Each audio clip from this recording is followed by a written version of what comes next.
Shalom sahabat Bapak Ibu yang terkasih dalam Tuhan kita Yesus Kristus.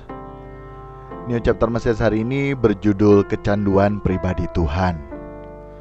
Sebelumnya kita mendengarkan ayat Alkitab yang terdapat dalam Mazmur 84 ayat yang ke-11. Demikian firman Tuhan. Sebab lebih baik 1 hari di pelataranmu daripada 1000 hari di tempat lain.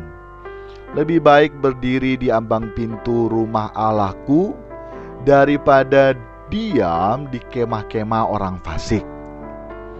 Sahabat Bapak Ibu, kita sejatinya menjadikan Tuhan candu kita. Karena memang demikian seharusnya.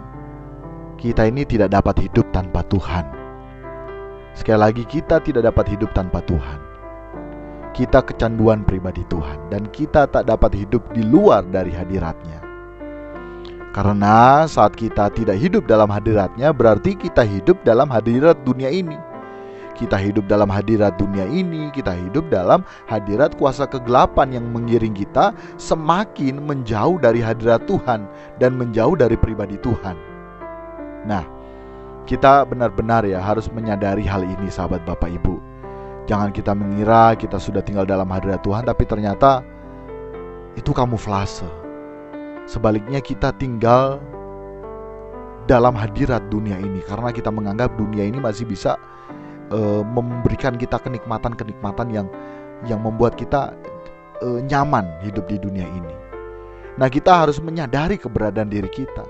Apakah kita sudah menjadikan Tuhan candu kita, atau justru sebaliknya dunia yang menjadi candu kita?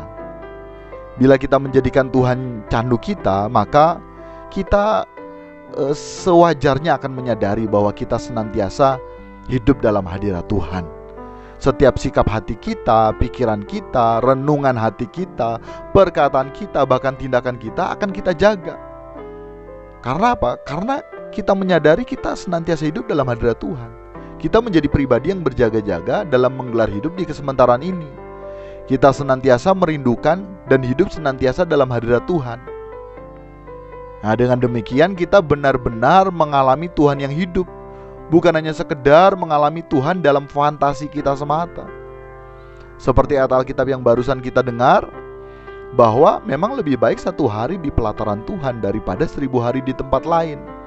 Dan hal tersebut menandakan bahwa tak ada tempat yang lebih baik dari hadirat Tuhan. Tak ada tempat yang lebih baik dari pelataran Tuhan. Nah, saat kita kecanduan pribadi Tuhan, maka kita akan berjuang untuk senantiasa berada dalam hadirat Tuhan dan menikmati pribadi Tuhan, sehingga hidup kita bisa dinikmati oleh Tuhan. Yang dengan demikian juga kita akan semakin mengenal pribadi Tuhan dengan benar, yang membawa kita pada tingkat pengenalan yang dalam dengan Tuhan. Demikian chapter message hari ini sahabat Bapak Ibu, kiranya dapat memberkati kita sekalian. Salam berkemas pulang, salam serupa dengan Yesus. God bless you all.